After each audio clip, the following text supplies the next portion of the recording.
제티와 함께하는 회계원리 시간, 여러분 제하. 여러분 안녕하세요. 벌써 5차시, 결국에는 여러분들한테는 6차시 수업이 될 겁니다. 쌤이 왜 5차시인데 6차시라고 하느냐, 3차시 분량이 너무 많다 보니까 쌤이 한번 조금 중간에 나눴어요. 그러다 보니까 한 차시씩 수업이 밀렸다라는 거 여러분들이 좀 감안을 해 주셔야 될 것 같습니다. 오늘은 그렇다면 무엇에 대해서 배우느냐, 아직도 회계의 구성 요소, 이번에는 그 3탄 이 내용을 한번 배워보도록 하겠습니다. 우리가 지난 시간엔 뭐에 대해서 배웠어요? 그쵸, 그 지난 시간에는 재무상태표, 그리고 지난 시간에는 손익계산서에 해당하는 각 구성 요소들, 자산, 부채, 자본, 수익, 비용, 이거 그리고 각 계정 과목들 이렇게 배웠습니다. 그렇다면 오늘은 이제 무엇에 대해서 배우느냐, 우리가 그 재무상태표와 손익계산서에 있는 그 내용들을 토대로 재산법 그리고 손익법을 통해 가지고 어떻게 당기순이익을 구하느냐, 그것들을 한번 배워보도록 하겠습니다. 우선 재무상태표와 손익계산서의 관계에 대해서 먼저 알아봐야 돼요. 한번 볼게요. 손익계산서에서 계산된 당기순손익은 재무상태표에 자본에 누적이 된대요. 한마디로 우리가 순손익이라고 하면은, 그쵸? 수익에서 비용을 뺐습니다. 그렇게 해서 수익이 비용보다 컸을 때는 당기순이익, 수익이 비용보다 작아요. 한마디로 비용이 수익보다 더 컸어요. 당기순손실, 이 금액들은 어디에 누적이 된다고요? 재무상태표 안에 자본에 누적이 된다라는 겁니다. 한마디로 재무상태표가 이렇게 있어요.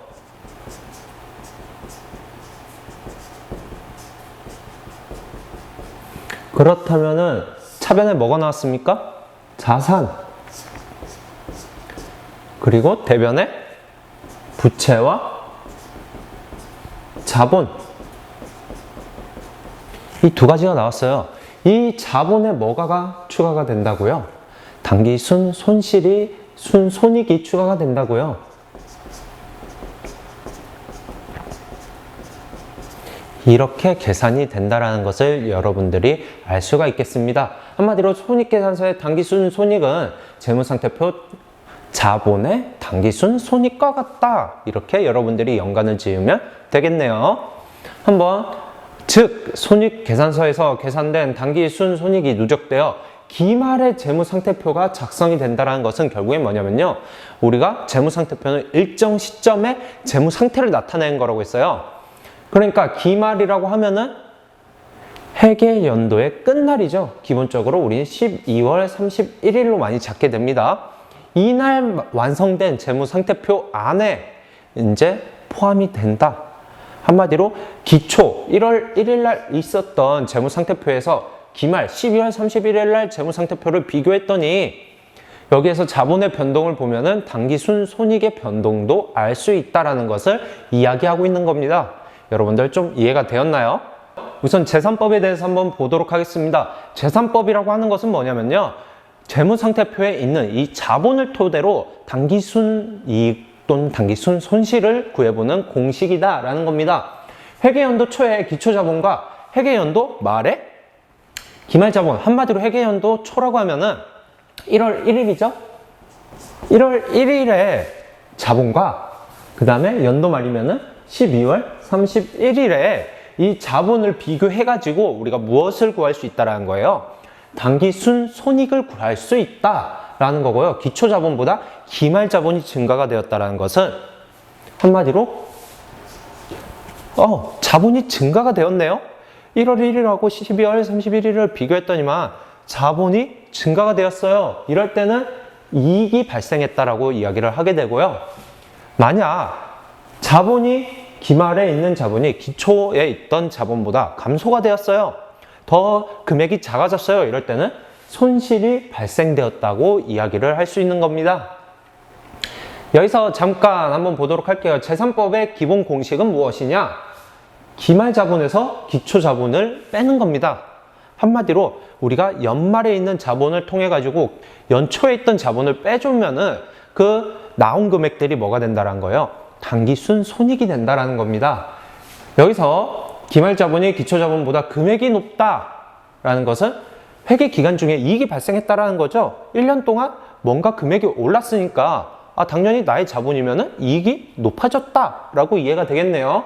그렇기 때문에 이거는 당기순 손익 중에서도 당기순 이익이 된다라는 거고요. 만약 그게 반대로 연초에 있던 자본보다 연말에 있는 자본이 금액이 작아졌어요. 그렇다면은 우리가 나의 돈이 작아졌네요. 그렇다면은 당연히 손실이 발생했다라고 이렇게 이해를 할 수 있습니다.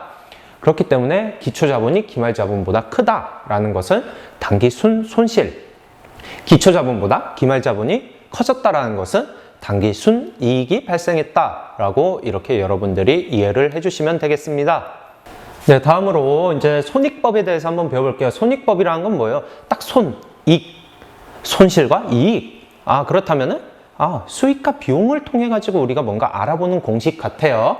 한마디로 총수익, 우리가 1년 동안 벌어들인 총수익을 뭐로 빼준다고요? 1년 동안 쓴 총비용을 빼줘가지고 당기순 손익을 계산하는 겁니다. 이 총수익이 우리가 벌어들인 돈이 쓴 돈보다 크다라면은 당연히 벌어들인 게 쓴 것보다 크면은 이익이 생긴 거죠? 반대로 쓴 돈이 벌어들인 돈보다 크다라는 것은 당연히 손실이 발생했다라고 여러분들이 이해를 할 수 있겠죠? 이건 너무 쉬워요. 그래도 한번 짚고 넘어가야겠죠? 손익법의 기본 공식은 총수익에서 총비용을 빼주는 겁니다. 당연히 우리가 벌어들인 돈이 쓴 돈보다 많으면 이익이 생길 것이고 쓴 돈이 더 많다라면 손실이 발생하겠죠? 이렇게 생각하면 좀 더 쉽게 이해가 될 거예요. 한마디로 1년 동안 벌어들인 돈이 쓴 돈보다 많다라는 건 단기 내에 이익이 발생해서 당기순 이익, 우리가 1년 동안 벌어들인 돈보다 쓴 돈이 많다라는 것은 1년 동안에 손실이 발생했다라고 되기 때문에 당기순 손실 이렇게 된다라는 거 너무 쉽죠? 이거는 이 두 공식 방금 전에 배웠던 재산법과 이 손익법을 통해 가지고도 우리가 회계 문제를 풀어나갈 수 있다는 겁니다. 그냥 약간씩 공식만 대입을 해주면은 여러분들이 쉽게 문제를 풀어나갈 수 있어요. 한번 형성평가 좀 이따가 배우는 곳에서 한번 같이 풀어보도록 하겠습니다. 다음으로 우리가 오늘의 형성평가를 들어가기 전에 앞서 재무제표란 도대체 그럼 무엇인가요? 이것에 대해서 배워보도록 하겠습니다. 재무제표라는 것은 기업의 재무 상태를 파악하여 보고하기 위해 회계 원칙에 따라 가지고, 그러니까 회계가 정해준 그 원칙에 따라서 간단하게 표시한 재무보고서다라고 되어 있는데요. 정말 간단할까요? 한번 볼게요. 재무제표를 구성하는 요소는 벌써 5가지가 있습니다. 우리가 맨 처음에 배운 재무상태표, 여기에 구성은 뭐가 되어 있어요? 자산, 부채, 자본, 이 3가지로만 이루어진 거예요. 그렇다면 손익계산서도 지난 시간에 배웠죠? 이건 뭐랑 뭐? 수익과 비용, 이 2가지로 이루어졌다고 했었죠? 그리고 나서 추가적으로 3가지가 그럼 더 있어야겠네요. 그게 바로 현금 흐름표. 이것은 무엇이냐? 한마디로 우리가 쓴 기업에서 현금의 흐름에 따라서 작성한 표입니다. 한마디로 이거는 뭐가 들어가야겠어요? 그쵸? 현금이라는 게 들어가야 된다는 겁니다.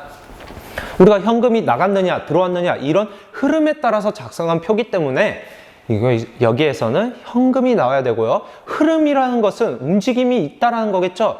그렇다면 일정 시점일까요? 일정 기간일까요? 당연히 움직임을 보려면 기간적 범위로 잡아줘야만 우리가 볼 수 있을 거라는 거예요. 일정 시점은 하루 날을 잡아가지고 이날에 보니까 이거는 정적이다라고 하기 때문에 우리가 동적인 모습을 보기 위해서는 일정 기간이라는 것을 기억을 해줘야 된다는 거고요. 자본 변동표 딱 보니까 뭐예요? 자본의 변동 상황을 보여주는 표일 것 같아요. 그쵸? 한마디로 재무상태표에 있는 이 자본 그리고 현금 흐름표는 자산에 있는 현금을 이용한 표들일 거다라고 여러분들이 예상을 할 수 있을 겁니다. 그렇다면 주석, 이것은 무엇일까요? 이건 표일까요? 나머지는 보면은 다 표예요. 그쵸? 하지만 이 주석이란 것은 하나의 표가 아닙니다. 이 4개의 표에다가 도와주는 역할을 하는 게 바로 주석이다라는 겁니다. 좀 이따가 다시 한번 좀 더 자세하게 한번 배워볼게요. 우선 재무상태표 너무 많이 배웠어요. 쌤이 딱 5가지 키워드 기억하라고 한 게 있습니다. 일정 시점, 자산, 자본, 부채, 그리고 기업의 재무상태. 그쵸? 일정 시점, 기업의 재무상태를 나타내는 보고서다. 이해가 되었나요? 손익계산서라는 거 일정 기간, 쌤이 딱 4가지 기억하라고 했어요. 일정 기간, 수익, 비용, 그 다음에 경영성과. 일정 기간에 경영성과를 나타내는 보고서다. 너무 쉽죠? 여기에서 쌤이 우선 자산, 자본, 부채, 그리고 수익, 비용은 잠시 빼놨습니다. 그래도 그게 포함이 되어 있다는 거는 꼭 기억을 해주셔야 되고요. 다음, 현금 흐름표를 볼게요. 일정 기간 기업의 현금 흐름.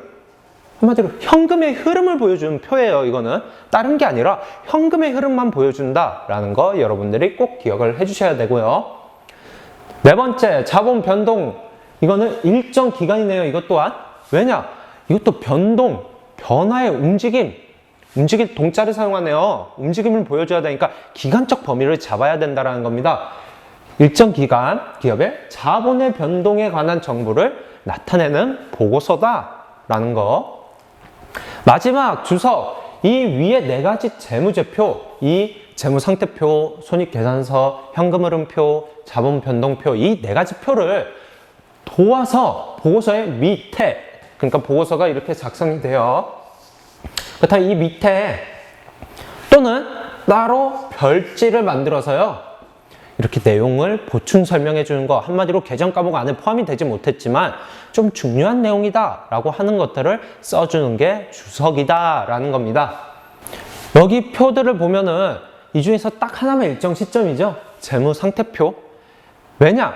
재무상태표는 현재의 재무상태를 보자는 거예요. 오늘날의 재무상태를 딱 보고 싶어요. 그러는 게 재무상태표고요. 손익계산서는 우리가 기간을 잡아서 그 기간 동안의 수익과 비용의 움직임을 보는 거고요. 현금 흐름표 또한 현금의 흐름, 기간을 잡아가지고 여기서부터 여기까지 현금 흐름이 어떻구나 이렇게 기간을 본다라는 거. 그리고 자본 변동표 또한 일정 기간 동안 어느 날부터 어느 날까지 자본의 변동을 보는 거구나 이렇게 이해를 해주시면 돼요. 한마디로 재무상태표만 일정 시점이다 라는 거를 꼭 기억을 해주셔야 되고요. 이런 일정 시점, 일정 기간에 대한 내용으로 바꿔가지고 기출문제로 많이 나오고 있으니까 여러분들이 꼭 기억을 해 주셨으면 좋겠습니다. 조금은 쉽게 이해가 되었나요? 다음으로 한번 볼까요?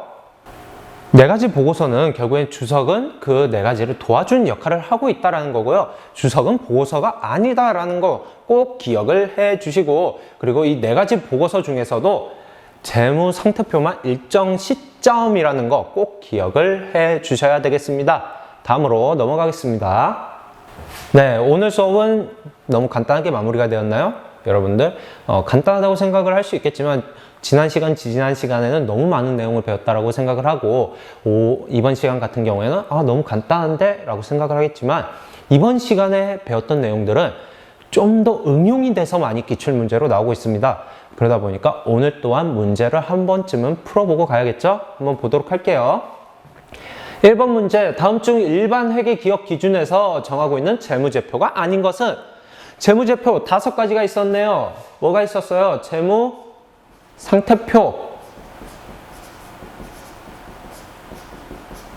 손익계산서,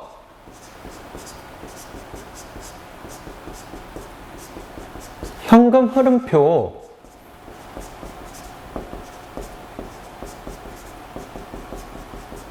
자본 변동표,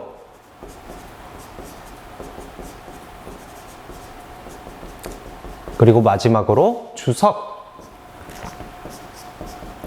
이렇게 있었다라고 했습니다. 분명히. 그쵸? 1번 주석 나왔네요. 2번 현금 흐름표 나왔네요. 3번 자본 변동표 나왔습니다. 그쵸? 그렇다면 답은 몇 번이 됩니까?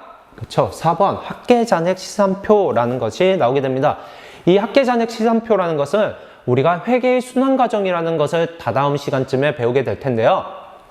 여기에서 포함되는 시산표의 한 일부분이다 라고 여러분들이 우선 기억을 해주시고, 이 내용은 다다음 시간에 자세히 배우진 않겠지만 나중에 쌤이 한 번 더 자세하게 배우고 넘어가는 시간을 가지도록 하겠습니다. 네, 다음 2번 문제를 볼까요? 2019년 12월 31일, 이제 날짜가 나오기 시작했어요. 그쵸? 이 장부를 조사했어요. 조사해가지고 다음과 같은 자료를 얻었다라고 합니다. 그 자료가 바로 이것들을 말하고 있네요. 그렇다면 2019년 기초자본은 얼마냐? 기초자본을 물어보니까 이거는 재산법에 관련된 거겠네. 이렇게 알 수가 있다는 겁니다. 한번 볼게요. 자산 총액이 얼마예요? 150만 원. 그런데 이 자산 총액을 어떻게 봐야 돼요? 12월 31일 기말이죠, 기말. 한마디로 이 자산 총액이라는 것은 기말의 자산을 말을 하게 됩니다. 그렇다면 부채 또한 기말의 부채를 말을 하겠죠. 다음 수익은 그쵸? 12월 31일 우리가 연말에 수익을 말하게 될 거고요. 한마디로 총수익을 말하게 될 겁니다. 그 다음에 비용은 당연히 총비용이 되겠죠. 이제는 이렇게만 해가지고 어떻게 알아요? 우선 한번 이것부터 볼게요. 자산은 부채 더하기 자본이다 라는 것을 여러분들이 알고 있습니다. 한마디로 기말 자산은 기말 부채 더하기 기말 자본이 될 것이다 라는 것도 여러분들이 알 수가 있다는 거예요. 기말 자산 얼마였어요? 150만 원. 이 150만 원이 되려면은 60만 원에서 모르는 기말 자본값 X값을 더하게 되었다라는 소리가 됩니다. X값은 얼마예요? 그쵸? 90만 원. 이렇게 된다라는 소리고요. 그런데 이것만 가지고 어떻게 기초자본을 알죠? 그렇죠. 이제는 총수익과 총비용을 이용해서 당기순 이익을 구해주고요. 그 이익을 통해 가지고 기초자본을 구해줘야 됩니다. 어떻게 구하는지 한번 보도록 할게요. 아까 손익법을 떠올려 보면은 우리가 공식이 총수익에서 총비용을 빼줬죠? 그러면은 당기순 손익이 나온다 라고 쌤이 이야기를 했습니다. 그렇다면 총수익 얼마? 40만 원에서 총비용 얼마? 35만 원을 뺐어요. 그렇다면 당기순 손익은 당기순 이익이 되면서 5만 원이 남게 되네요. 한마디로 우리가 구했던 이 기말자본이랑 90만 원 값에서 모르는 기초자본값 Y값을 빼주면 얼마가 나온다라는 거예요? 5만 원이 나온다. 이렇게 공식을 대입할 수 있겠습니다.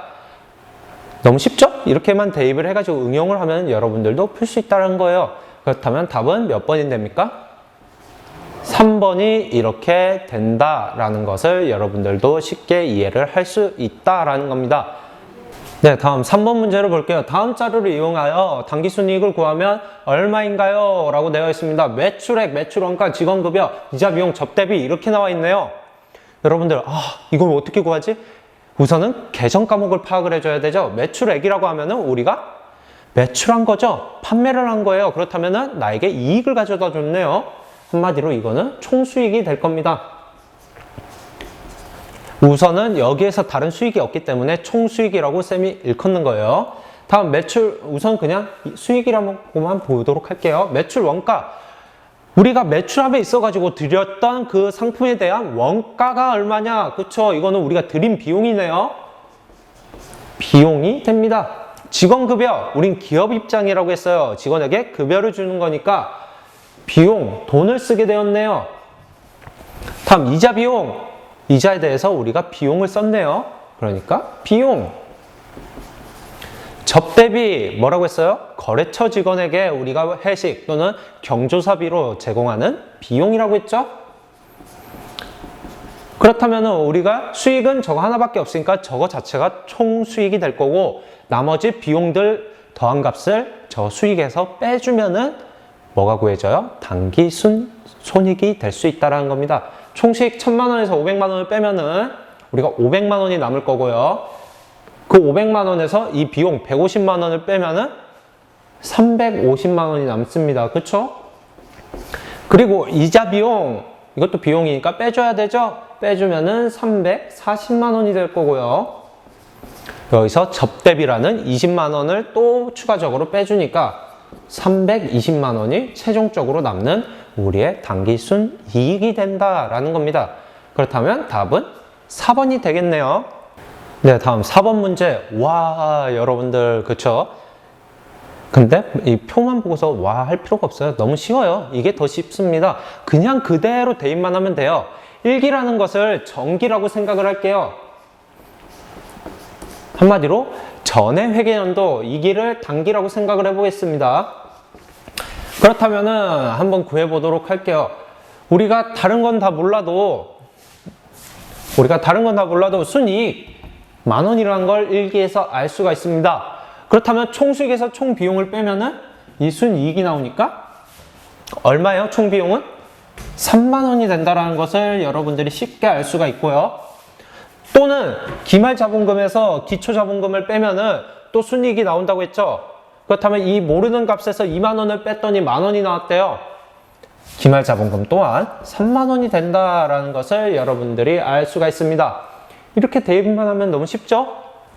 그리고 나서 여기를 보니까 그러면 어떻게 구해요? 여기는 더 밑에는 못 구하겠네요. 아닙니다. 기말이라는 것은 12월 31일의 마지막 날의 값이죠. 이 값은 그 다음 해의 첫날의 값하고 같게 되겠죠. 한마디로 1기의 기말자본금, 한마디로 정기의 기말자본금은 단기의 기초자본금이 된다. 3만 원 이렇게 구할 수 있다는 거고요. 그리고 총수익에서 총 비용을 빼니까 단기순이익이 얼마예요? 2만 원이 나왔다는 것을 알 수가 있게 됩니다. 그리고 이 모르는 값에서 3만 원을 뺐더니 2만 원이 나왔대요. 그럼 이 값은 얼마가 됩니까? 5만 원. 그쵸? 5만 원에서 3만 원을 빼면 2만 원이 되죠? 그러면 답은 바로 이거는 이 값을 구하는 게 아니라 기말자본금을 구하는 거니까 답은 4번이 된다라는 거 너무 쉽죠? 이렇게만 순차적으로만 풀어가면 여러분들도 금방 풀 수 있다라는 겁니다. 네, 다음 6번 문제를 한번 보도록 할게요.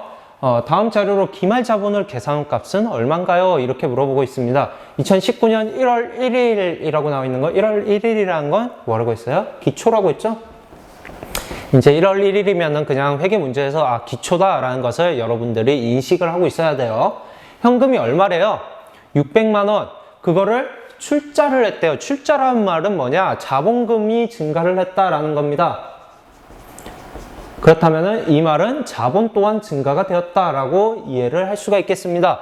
한마디로 기초의 자본값이 얼마가 되었다는 것을 여러분들이 이해를 할 수가 있어요.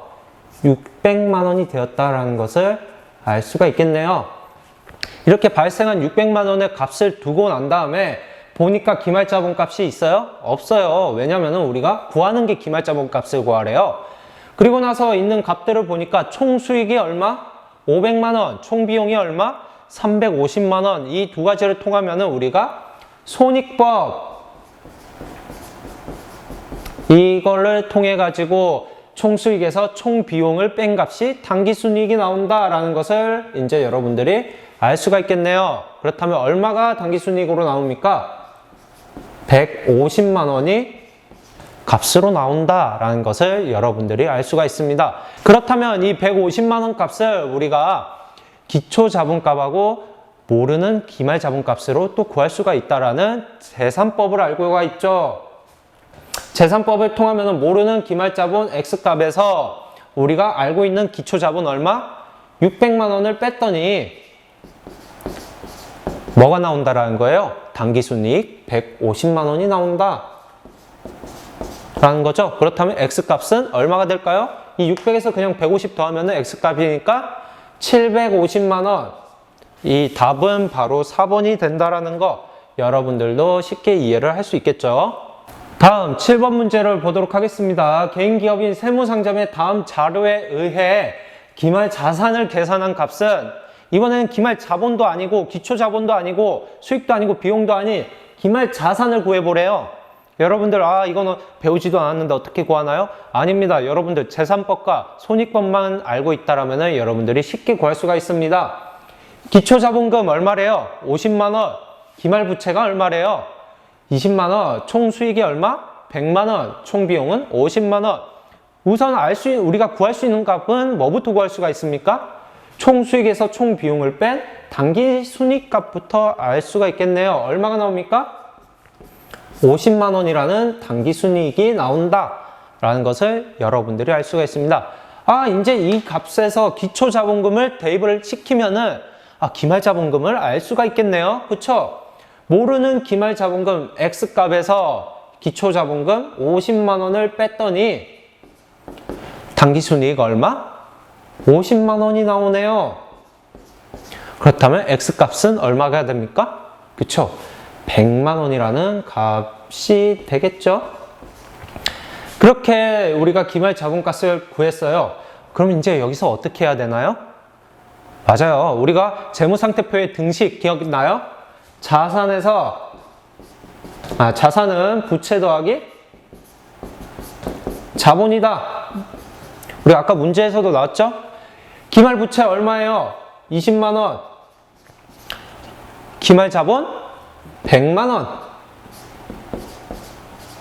그렇다면 기말자산은 120만원이 된다라는 것을 여러분들이 너무 쉽게 파악을 할 수가 있네요. 이렇게 순차적으로 뭔가를 하나하나 풀어가면은 여러분들도 이해를 하고 금방 문제를 풀 수 있다는 거. 답은 2번이 되겠습니다. 다음 마지막 8번 문제를 볼게요. 다음은 개인기업인 항공기업의 회계자료입니다. 이를 토대로 뭘 구하래요? 기말자본을 이번엔 구하래요. 여러분 너무 쉽죠? 기초자산 알려줬네요. 기초부채 알려줬네요. 그렇다면은 기초자산 130만원은 80만원 값에서 모르는 우리 기초자본값을 더하면 되겠네요. 기초자본은 얼마가 돼요?